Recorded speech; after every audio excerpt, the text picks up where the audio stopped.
Thank the Senate for encouraging us to have this discussion.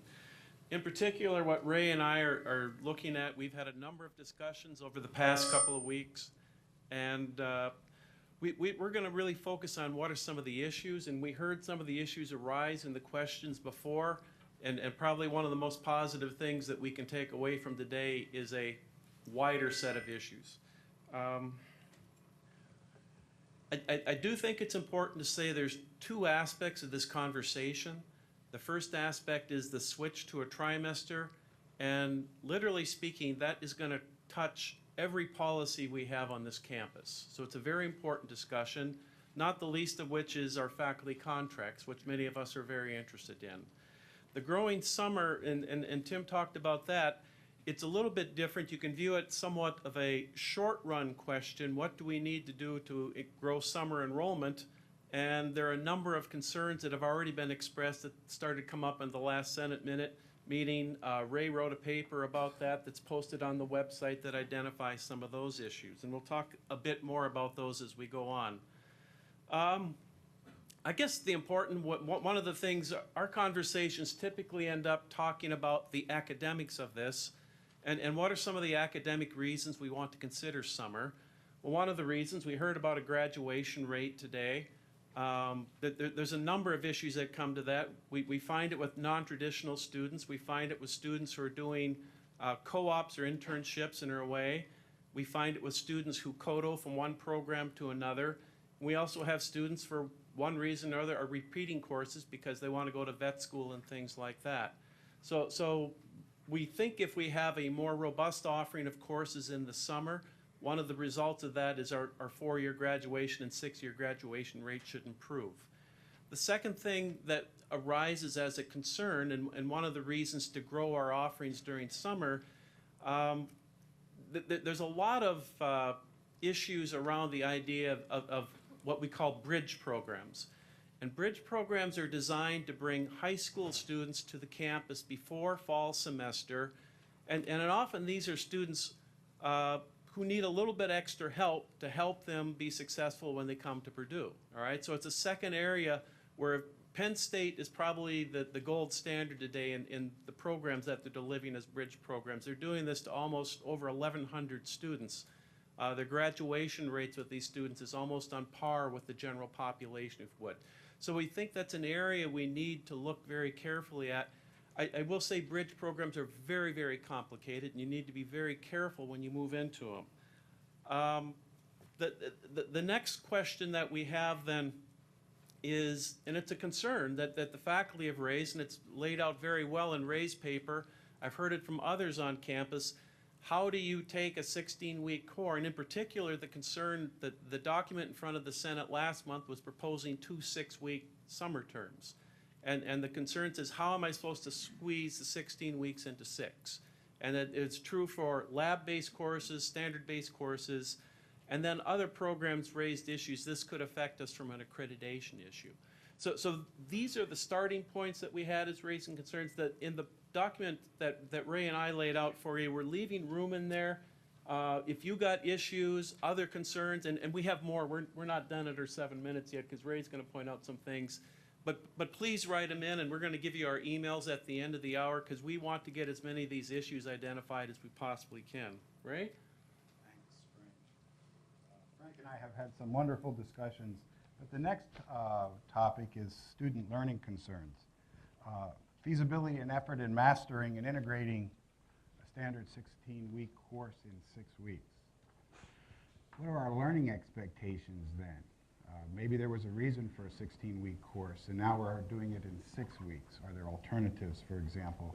And then if you have an experimental course, a lab course, how do you take 15 labs converted into 6 weeks? That's like 2.5 labs per week, and you have write-ups, and the write-ups are often challenging. How do you do design projects? In engineering, for example, we have senior design. It's an open-ended sort of project where there's teams, and individuals within the team or groups within the team have to put stuff together, fabricate it, make it work, and compete. How do you do that in 6 weeks? That's a real challenge. It's true in ME, it's true in EE, and it's part of our accreditation. We cannot get rid of that. So, from a different perspective, what if you have a course, some course that's offered in the liberal arts world where you have about 3,000 to 4,000 pages of reading and you have to write 7 20-page plus term papers? How do you do that in 6 weeks effectively? What's the student learning capable? How can they integrate that much material, read and integrate that much material in a 6-week term?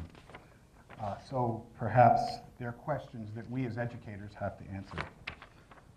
Okay, mental health. I think that question was raised. What about the mental health of our students and faculty in some of these 6-week blocks? Think about it. You have 45 hours of instruction. You divide that, and you get somewhere between 1.5 hours plus per day per course in the 6-week module. So that's somewhere between 3.5 hours and 4 of instruction if you take 2 courses. If you assume that they need 4 hours of study plus homework, you've got a student working somewhere between 8 and 10 hours a day in a 6-week module at the current 16-week standards. I think that's significant. So if you have comments or you have data that would support any of the other positions, please let Frank and I know. No. The second thing I want to say is I've heard from many parts of the campus since the last Senate meeting about frustration with the proposal that was in front of the Senate, Senate Document 12-1. And I would say the document was pulled back by the EPC for further consideration because the committee understands that more work needs to be done. In particular, I can tell you that most of the Big Ten, the model that they use in summer is they have a Maymester longer term.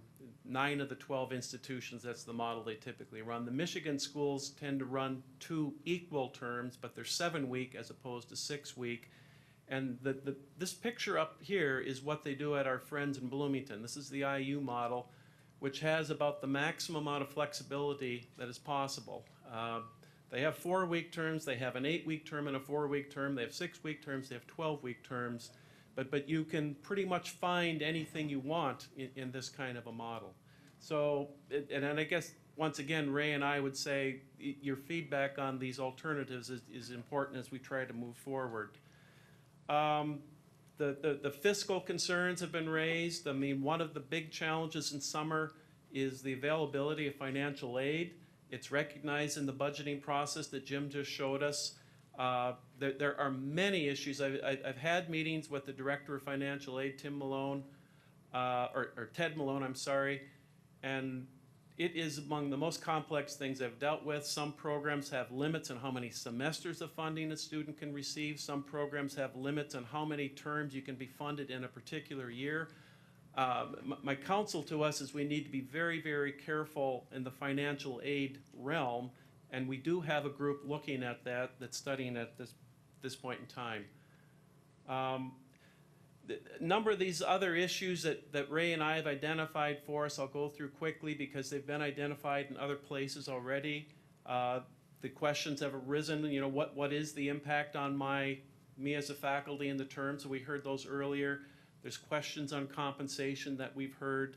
And then there is a question, as Tim pointed to, if you go to the Senate website, Keith Murray's paper talks about what should the term be, and it seems to be saying about the only way we can really make this work is 13 weeks of instruction and the 1 week for finals in each term.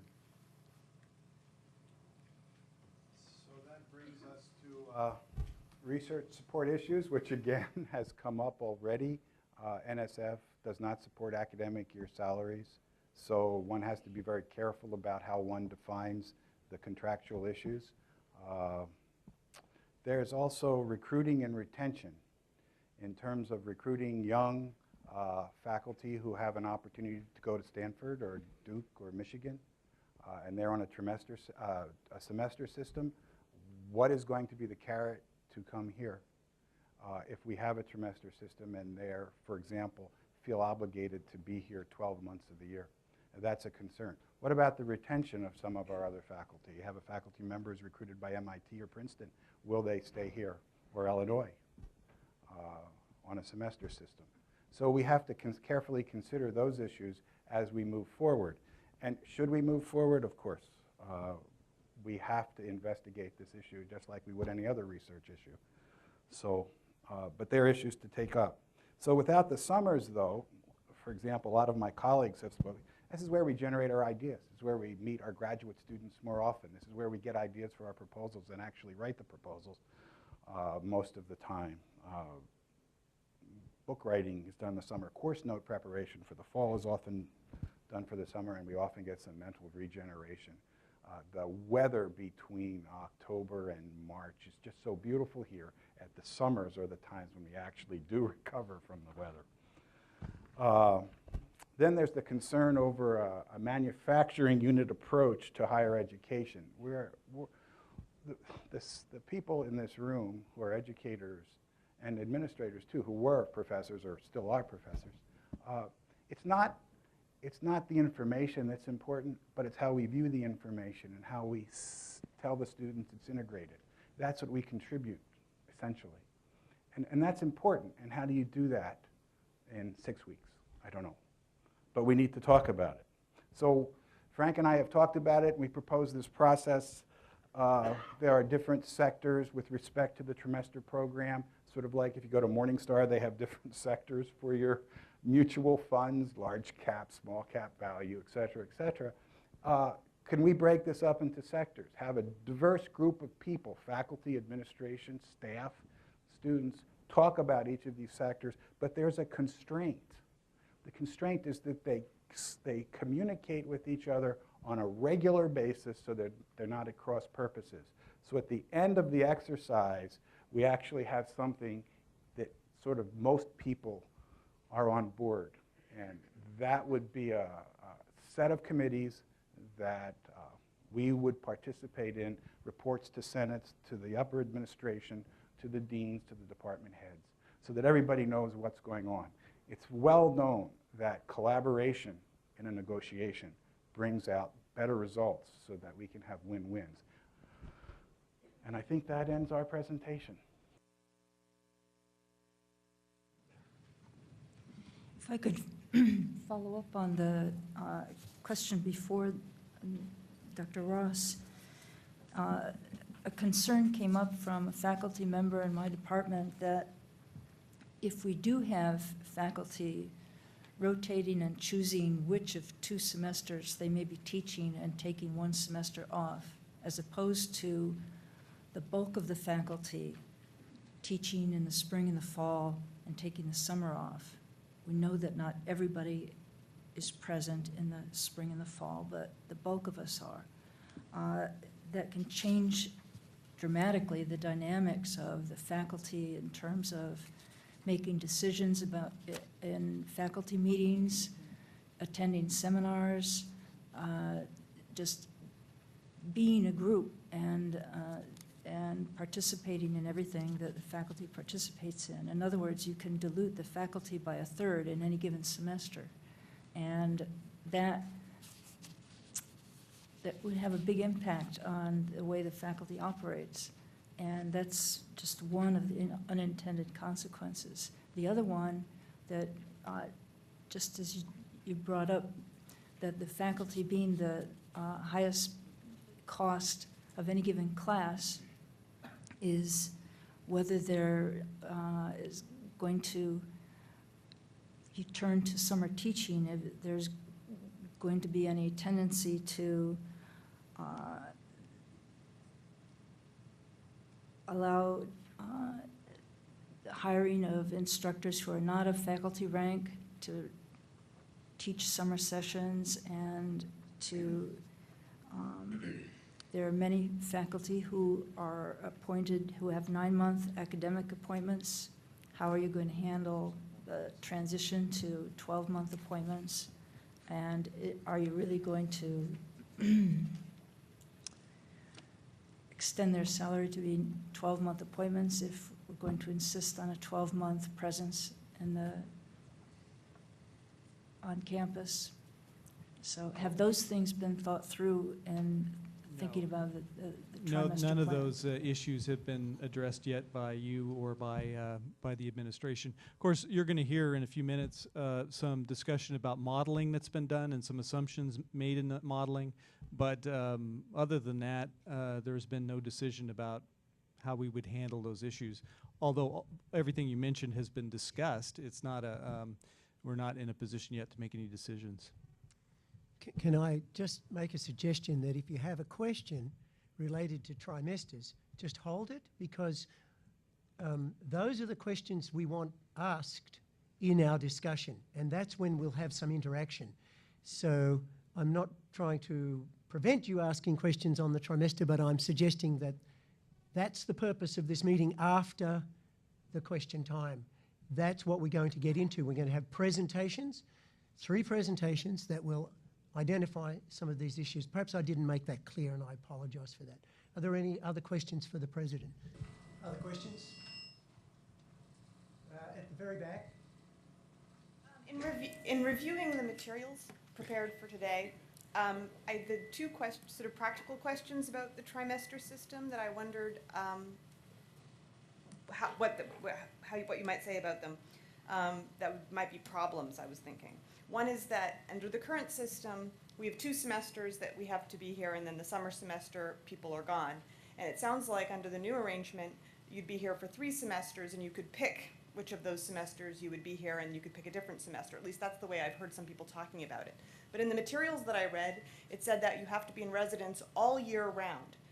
Which to me, so right now the way a lot of my colleagues work, we have to do field work in my field, so a lot of people do that in the summer. So you teach in the fall and the spring, and then you do field work in the summer.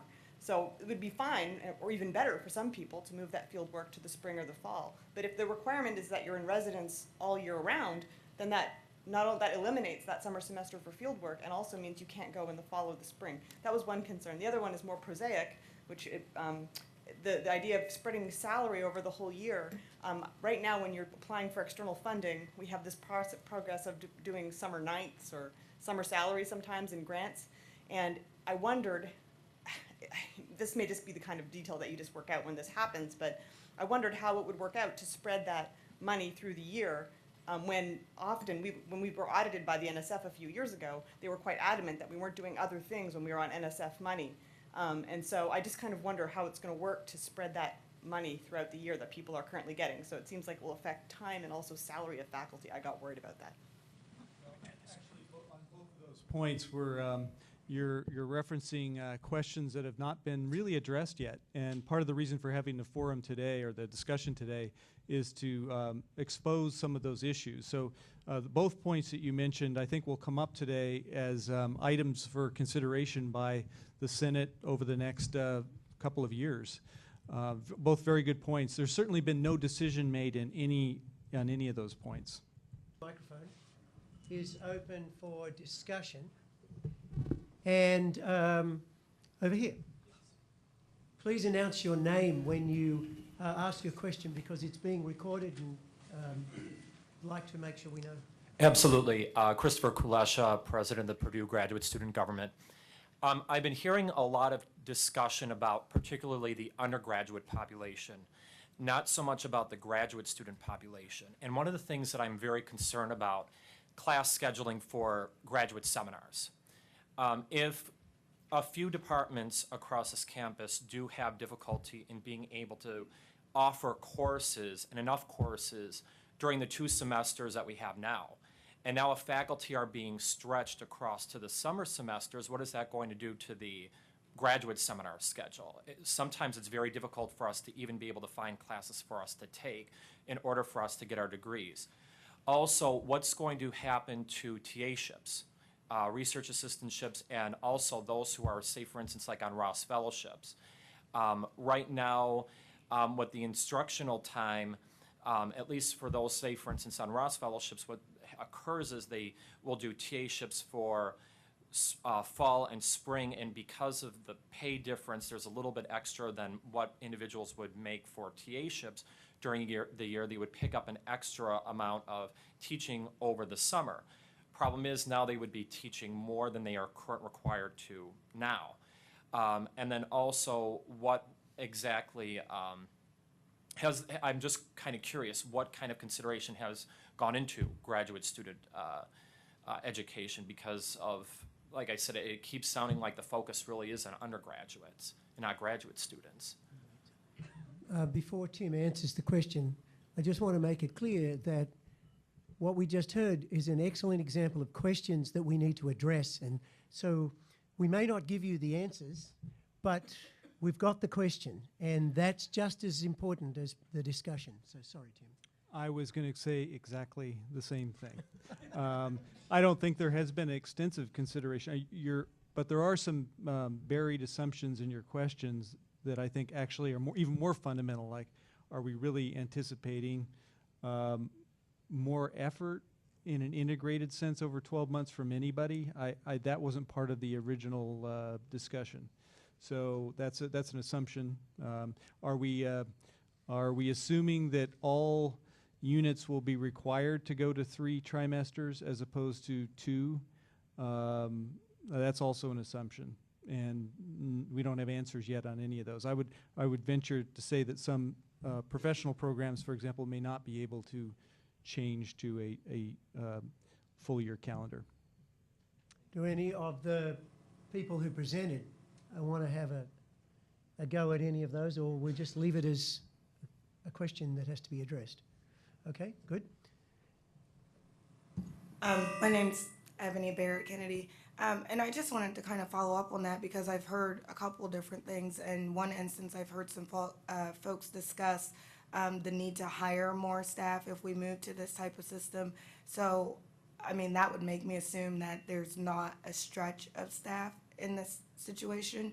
Could there be some more discussion about what the options for different faculty would be? Are they going to be expected to teach 12 months throughout the year? Well, maybe from the faculty perspective, again, I think for the beginning of every response, we could just use Paul's statement that we're really here about identifying the questions rather than providing the answers, because these will be discussed over the coming months and years perhaps. But I would just respond to Ebony's question. Regard to the faculty, in the original concept and in the modeling, there's not an assumption that everybody would go to 12 months. There is likelihood that some faculty would choose for extra compensation to teach over the summer, for example. But I would imagine most would want to find one of the other trimesters to take as a research trimester, if you will. The question's great about this issue of how do we figure out a way to work with the federal government so that we're not in violation of their effort reporting rules. That's a huge issue, and that's another reason it'll take some time for this discussion. But thank you. I don't think we have answers yet. David? David Sanders. One of the assumptions in this conversation is that this trimester system is in fact desirable, and that it's going to happen, and that all we need to do is implement it. So, question is that true? I mean, is this still a topic of discussion, whether or not we should do this? And also, what is the real effect anticipated on 4-year graduation rates, and why is that so important? A lot of questions there. In terms of the way we've been thinking about this up to this point, I would say that we have financial models, you just saw them, that suggest that there is I guess you could call it a net revenue involved in this, and that's why we incorporated it into the decadal funding plan, that this would help us keep tuition from going up at the rate that it's been going up, the fact that you have a net revenue. And that was the context of the original discussion. With regard to student completion time, I mean, everybody has a different view of that. At the time that the decadal funding plan was announced, and especially in this January timeframe, each of the institutions in Indiana were being asked to comment on how they would make their degrees more affordable and increase their graduation rates, their 4-year graduation rates. And this was our response, or part of it, so there was a connection there. As far as is it important to have 4-year or even shorter graduation periods or time on campus? That's a great question to discuss. we've been driven partly by the state to push toward four-year graduation rates that are higher than what we have seen historically at Purdue. I think that's debatable. Some students are not, I think, ready socially, developmentally to move faster than we move them. Of course, we're slower than all of our peers, or almost all of our peers, in terms of graduation rates. We're behind.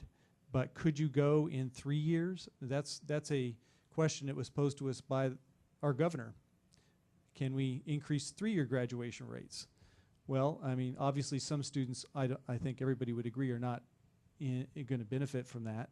We do have some that do. I believe 50 on the order every year that finish in 3 years. I just speak for myself.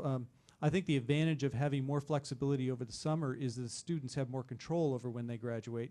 They aren't set back as much, at least theoretically, if it all worked out well, by missing the cycle or somehow not being able to take a course, required course, because they took an internship during the fall or the spring.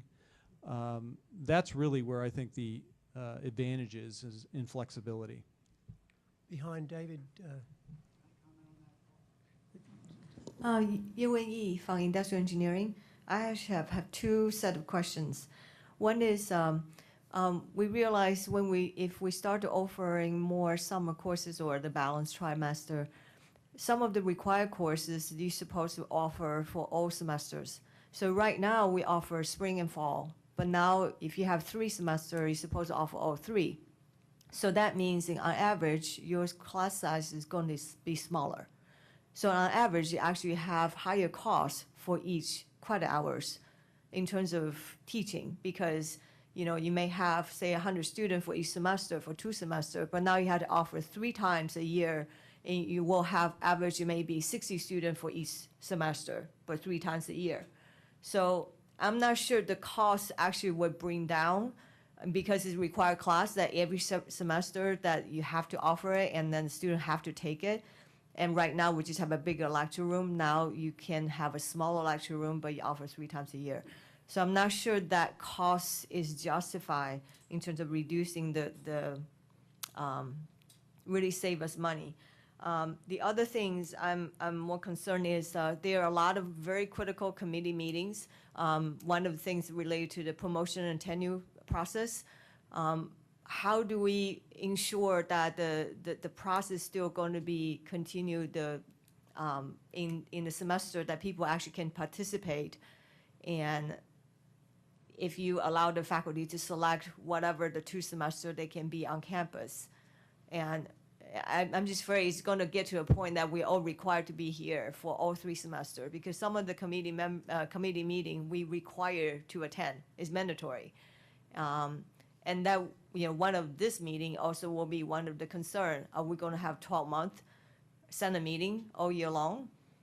And, so does that mean people who select 2 semesters out of the 3 are not eligible to be the Senate because you choose the wrong semester to be on campus? I mean, there are a lot of coordination issues going to occur. So one of the things I actually would like to suggest is, if we really want to look at reducing the graduation time, simply right now our issue is our summer courses is simply not available to our students.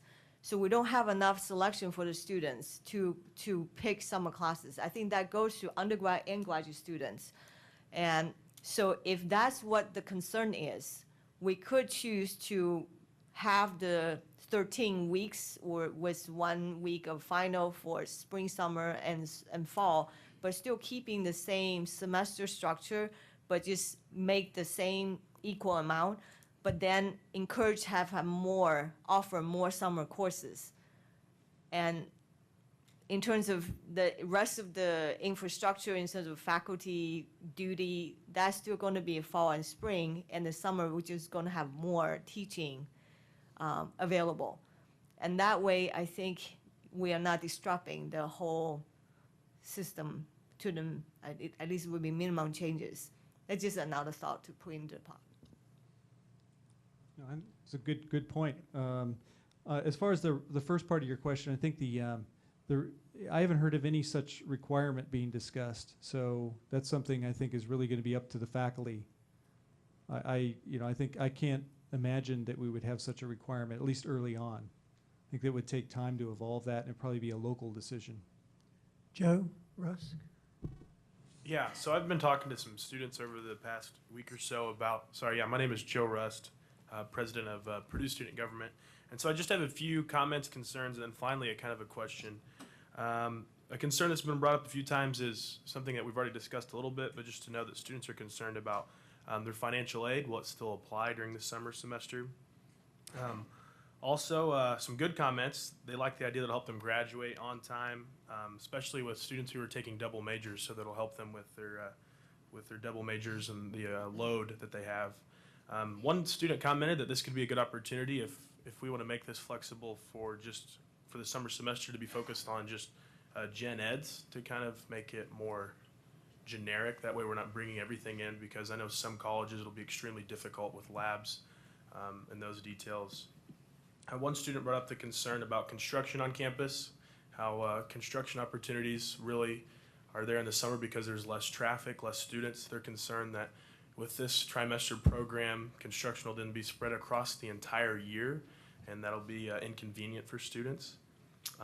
Also, international students. I know that's a big concern for international students who have to pay high expense to go home, and it's hard for them to get internships over the summer, so this is an opportunity for international students to stay and graduate earlier, to then save the expense of traveling home until they graduate.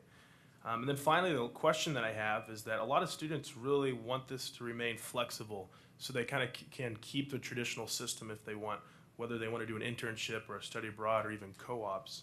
So I know someone made the comment earlier that's about making it mandatory that you have to be enrolled all year long, or I don't know, sure. I guess could you comment on the flexibility of the trimester program when choosing your semester whenever you want to do an internship or a study abroad? I don't know. I'm on the flexibility point. I would say I think that is the primary advantage here, but I'll leave it to. You brought up some great points. I hope we were recording that. We are. But Frank, did you want to comment or? Joe, I don't think anyone said anything about mandatory summer attendance. I will say some institutions, what they do for the early enrollment programs, it is a condition of admission. And it actually, what these institutions have found, it actually helps them. Penn State, for example, their summer program of those 1,100 students, they have to tell Penn State they're coming by February 1st instead of May 1st. So it does become relatively easy for them to anticipate, staff it appropriately and those types of things.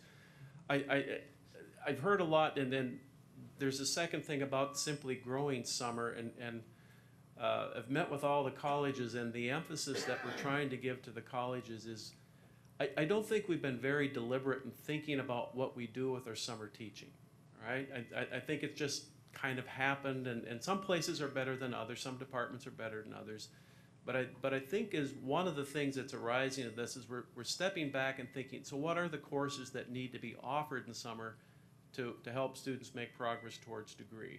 And I've heard it in a couple different places here. I mean, at least in the short run, it may be that there's a lot of focus. You use the word gen eds, we could call them core curriculum type courses, those things. And I think that's a good place for us to start.